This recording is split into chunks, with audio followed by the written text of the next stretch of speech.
¿Qué es un templo y por qué es tan importante para mí y para mi familia? En este video vamos a dar respuesta a estas preguntas desde la perspectiva de la Iglesia de Jesucristo de los Santos de los Últimos Días. Mi nombre es Nahuel, este es el canal de mi estudio personal y te invito a quedarte hasta el final del video para conocer qué es el templo, cómo me bendice a mí y a mi familia y también cuál es la obra que debemos llevar a cabo dentro de las paredes del templo. En la clase del manual Ven, Sígueme de la última semana estuvimos leyendo la Biblia, en particular el Antiguo Testamento, las historias de Esdras, de Nehemías y también de Zorobabel.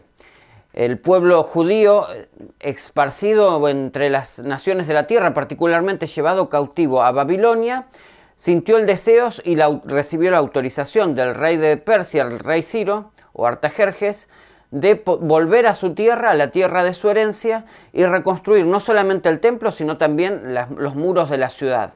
Aparecen entonces tres personajes: Zorobabel, cuya función o misión era la de reconstruir el templo de Salomón, que tras esta reconstrucción se pasaría ya a denominar el templo de Zorobabel. Sin embargo, debemos recordar y reconocer que siempre fue la casa del Señor, una casa construida al nombre del Señor, para adorar allí, para recibir ordenanzas y para hacer convenios entre cada uno de los hijos e hijas de Dios y su Padre Celestial en los cielos.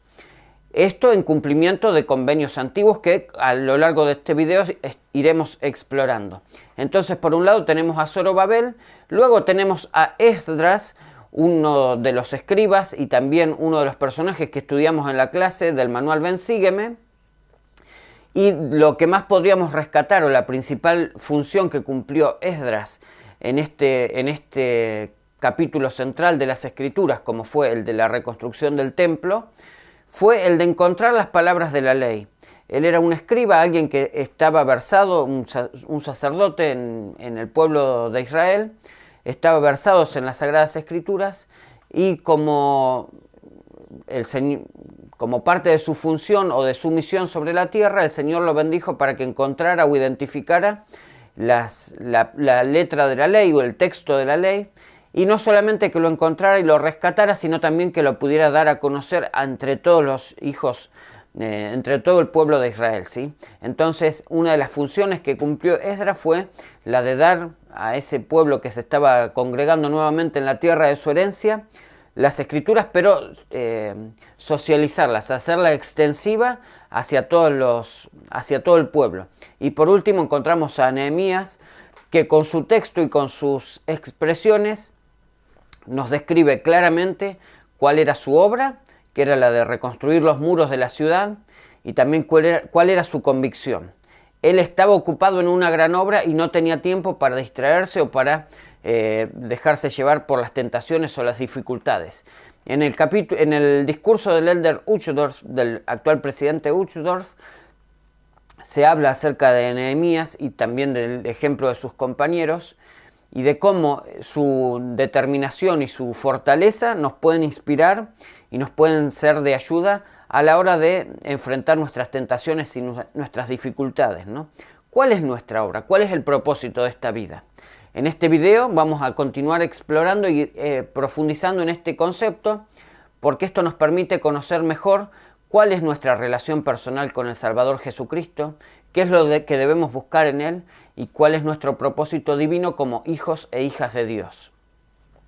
Cuando tanto Esdras como Nehemías y Zorobabel recibieron la inspiración y la invitación del emperador a reconstruir el templo, se les encomendó no solamente la tarea, sino también que se le asignaron recursos, ¿no? Una variada cantidad de recursos económicos y de personas. Se les permitió partir con todas aquellas personas que tuvieran el deseo de partir a la tierra de Jerusalén para reconstruir el templo y las paredes, lo que es la ciudad en sí, los edificios dentro de ella. Bueno, entonces recursos económicos y recursos humanos capacitados para llevar a cabo la obra que tenían por delante, ¿no? Que era la de reconstruir el templo al Señor. Particularmente, del mismo modo, hoy en día se nos invita a cada uno de nosotros a fortalecer nuestras estacas pero también a fortalecer nuestra relación o nuestra participación en la casa del Señor o en el Santo Templo. ¿Cuál es el propósito del templo? En un manual, en un librillo de la Iglesia de Jesucristo de los Santos de los Últimos Días, llamado el Santo Templo, se nos define específicamente cuál es el propósito del templo, ¿no? Y dice: algunas ordenanzas y convenios del Evangelio son tan sagrados que Dios permite que las recibamos únicamente en lugares especiales llamados templos. Un templo es literalmente una casa del Señor, un lugar sagrado apartado del resto del mundo. En el templo usted aprende más en cuanto al plan de salvación y la manera de seguir el ejemplo perfecto de Jesucristo.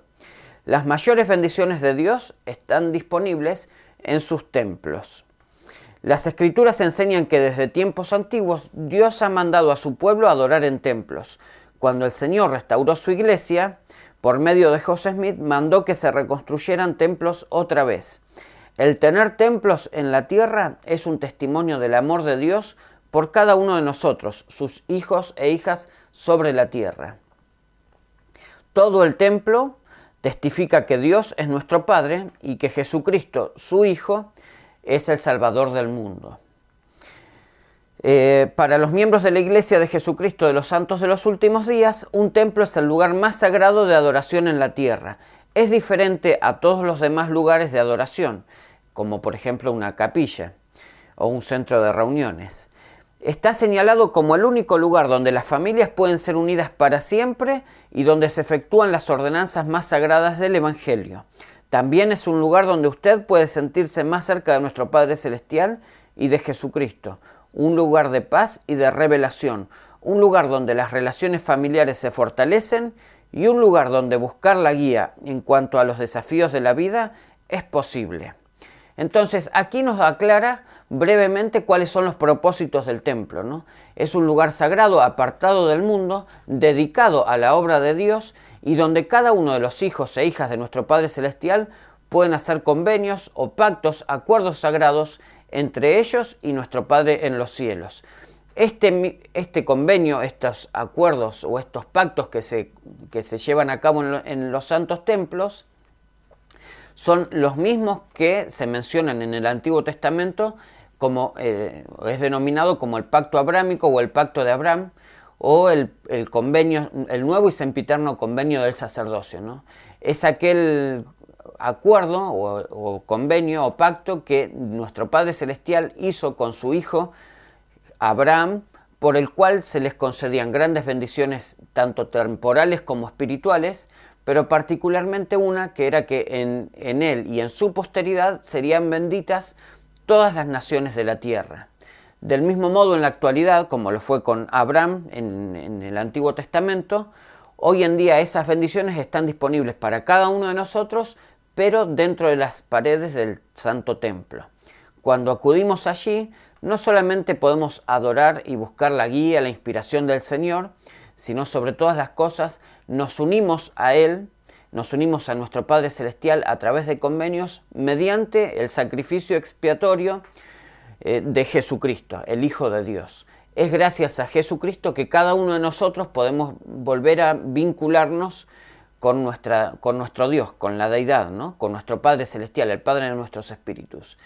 Y es gracias a su sacrificio y su resurrección que cada uno de los hijos de Dios puede volver algún día a esperar, volver a vivir en la presencia de nuestro Padre Celestial en gozo, inmortalidad y vida eterna, como se menciona en el Santo Templo.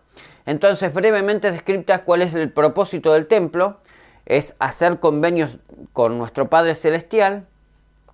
Vamos a explorar la siguiente pregunta, que es cómo nos bendicen a mí personalmente y a nuestras familias el adorar en el Santo Templo. Sigue diciendo o mencionando este cuadernillo, debido a que el templo es la casa del Señor y el lugar donde se efectúan sus ordenanzas más sagradas, Dios ha establecido una norma que sus hijos deben alcanzar antes de entrar en el templo. Cuando usted se prepare para ir al templo, tendrá una entrevista similar a la entrevista bautismal. En esta entrevista, su obispo o presidente de rama le hará algunas preguntas para confirmar que usted está guardando los mandamientos. Si usted es digno y está preparado, recibirá una recomendación para el templo que le permitirá entrar en el templo. ¿Cuáles son entonces esas preguntas? Se nos van a preguntar algunos principios y leyes del Evangelio. Por ejemplo, la ley de castidad, la palabra de sabiduría, o también conocida como la ley de salud del Señor, y también preguntas en cuanto a nuestra integridad y nuestro respeto al albedrío y a las normas morales de la Iglesia, ¿no? ¿Estamos pagando un diezmo íntegro? ¿Estamos realizando nuestros ayunos y en nuestras adoraciones en la casa del Señor el domingo? ¿Los domingos estamos asistiendo a la iglesia? También, con respecto a la ley de castidad, ¿conservamos puros nuestros pensamientos, nuestros hechos, nuestros actos y nuestras opiniones en cuanto a las cosas a la santidad y al cuerpo físico? También, en cuanto a la norma de salud del Señor o la palabra de sabiduría, ¿nos abstenemos de consumir té, alcohol, bebidas alcohólicas, tabaco u otras sustancias perjudiciales para nuestro cuerpo? En la medida en que podamos responder afirmativamente estas preguntas, seremos considerados dignos de participar en la obra del templo y historia familiar. En la obra del templo, de poder asistir al templo. Obtendremos una recomendación para el templo. Pero ¿cómo impacta eso en mi vida personal o en la vida de mis familiares o de mis seres queridos? En la medida en que guardemos los mandamientos del Señor, estaremos viviendo normas más elevadas que el promedio de la moral, ¿no? El promedio moral del resto de las naciones.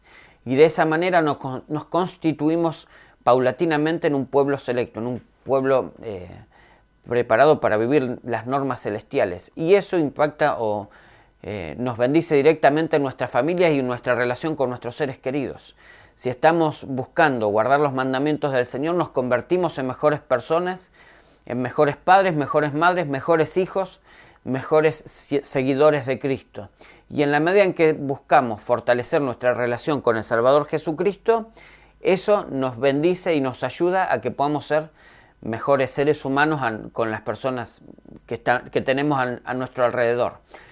Asistir periódicamente al templo bendice a nuestras familias al traer la luz y el poder del Espíritu Santo a nuestros hogares y al permitirnos o abrir la puerta a la revelación y al buscar la guía y la orientación del Señor para guiar nuestros pasos aquí sobre la tierra.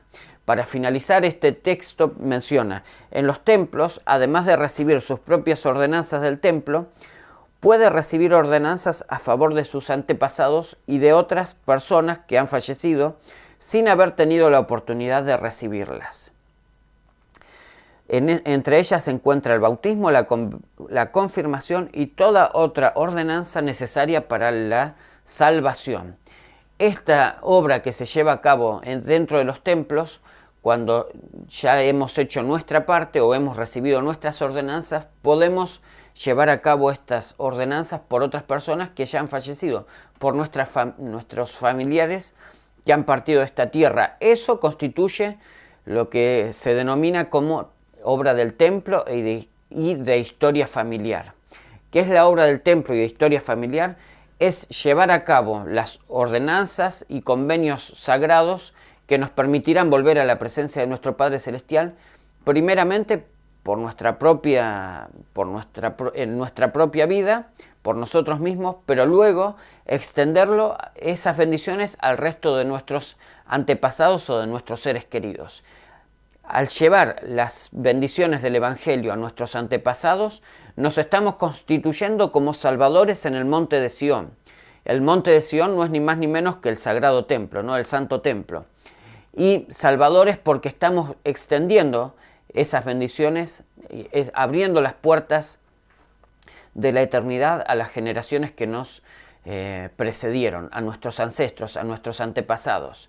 De esa manera, hermanos y hermanas, es como podemos sanar nuestro árbol genealógico, explorando y conociendo cuáles son nuestros antepasados, quiénes fueron, cuáles fueron las obras que llevaron a cabo durante su vida en la tierra, cuáles fueron sus gustos, sus deseos, sus placeres, pero sobre todas las cosas, en la medida en que podamos acercarnos a ellos, a través del perdón, del afecto, del cariño, reconocer que tanto ellos como nosotros tenemos fortalezas, tenemos debilidades, pasiones que nos dominan y que nos afectan, pero que a pesar de todas las cosas, el Salvador Jesucristo y su sacrificio por cada uno de nosotros nos permiten extender el perdón, borrar la angustia y el dolor y obtener una luz de esperanza, esa esperanza que viene del servicio cristiano. Y bueno, al obrar en el templo, al llevar a cabo las ordenanzas y los convenios del templo por nuestros antepasados, podemos extender un brazo de afecto, de cariño y de perdón por cada uno de ellos, y con esperanza y con fe esperar el día de la resurrección, cuando nos encontremos junto a ellos y a nuestro Padre Celestial y podamos morar eternamente en su gloria. Hermanos y hermanas, esta es una obra maravillosa. El prodigio de la restauración se está llevando a cabo sobre la tierra con gran poder y gloria sobre la tierra. Los santos templos son un testimonio de que Dios nuevamente ha llamado un profeta sobre la tierra, le ha dado la autoridad del sacerdocio para dirigir su reino sobre esta tierra y que cada uno de nosotros podemos tomar parte en ellas. Si, como aprendimos en el discurso del presidente Uchtdorf y también en la clase del manual Ven Sígueme, nos enfocamos en la gran obra de la restauración que el Señor está llevando a cabo hoy en día sobre la tierra, si nos enfocamos en esto, no tendremos tiempo para abandonarnos al pecado, a las tentaciones o a la angustia o el dolor y la tristeza. La esperanza viene en Cristo y al llevar a cabo su obra sobre la tierra, seremos renovados y nuestros espíritus y nuestros cuerpos serán vivificados con la luz y el poder del Espíritu Santo. Y lo comparto en el nombre de Jesucristo. Amén. Antes de finalizar, te invito a ver el siguiente video que realmente profundiza sobre los conceptos que hemos analizado en este video sobre el templo y la obra que Nehemías, Zorobabel y Esdras llevaron a cabo en la tierra de Jerusalén.